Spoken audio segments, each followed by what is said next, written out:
We do not have to remain separated from God.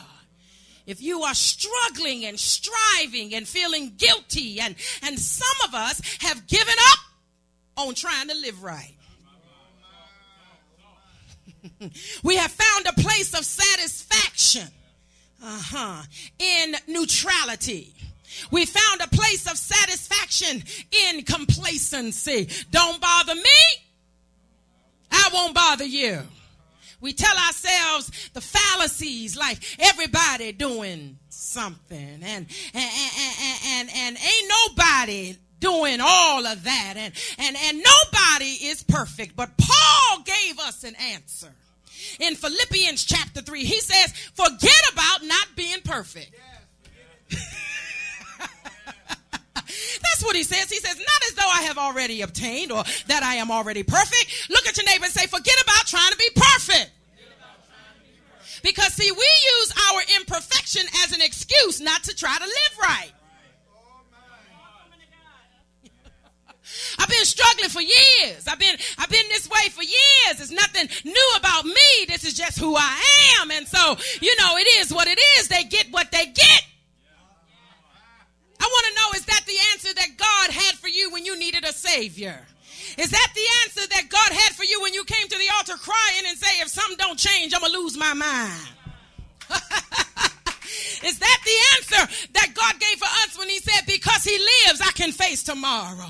Because he lives, all fear is gone. But see, Paul says, forget about not being perfect.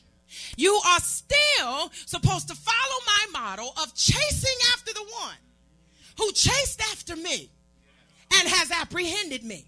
So it says, I will still press on. Tell somebody, press on.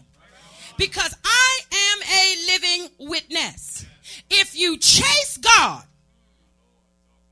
and press on to apprehend the apprehender, some stuff in your life will fall off just because of the chase. When you are really chasing God, there's some things that just can't hang on to you. You're moving too fast. You're moving too much. You're moving too consistently. If you chase, then a lot of the riffraff will have to leave you alone. So we are not perfect, but we still have the best plan for perfect living that the world has to offer. Turn to John chapter 1 and put your finger there. I believe we're all family. We're all members of Judah or returning honored guests or friends of the ministry. And I'm glad you are here as we begin a very crucial season in the life of our church, where we focus strategically, decisively, consistently, almost, desperately on outreach and evangelism. So we're glad that you're here. And you are in 1 John, and you're going to put a mark there. But while you're turning there, I just want to tell you a little story about a man whose mother wanted to wake him up to go to church. He said, I don't want to go to church today. I'm tired. I don't like the people at church. The people at church don't like me.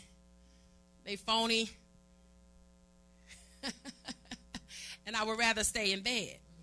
And so the mother says, well, I'll give you 2 reasons why you should go to church.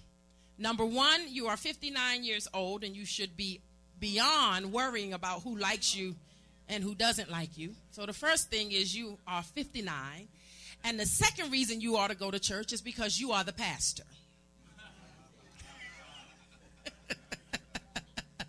Sometimes even those of us who are mature and those of us who have leadership responsibility and have been given the care of other people's lives, development, and souls, we don't always feel like going either. And we get caught up in the wire of trying to press forward to apprehend the one that has apprehended us. But once you have been hooked by the fishing rod of the gospel, you then are supposed to be in the process of going after the one who went after you when you thought you were not worthy of being sought after.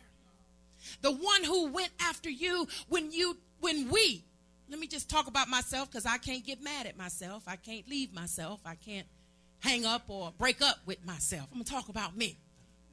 When I was not thinking about God, but God had me on his mind to the extent that while I was yet in my sin, Christ died.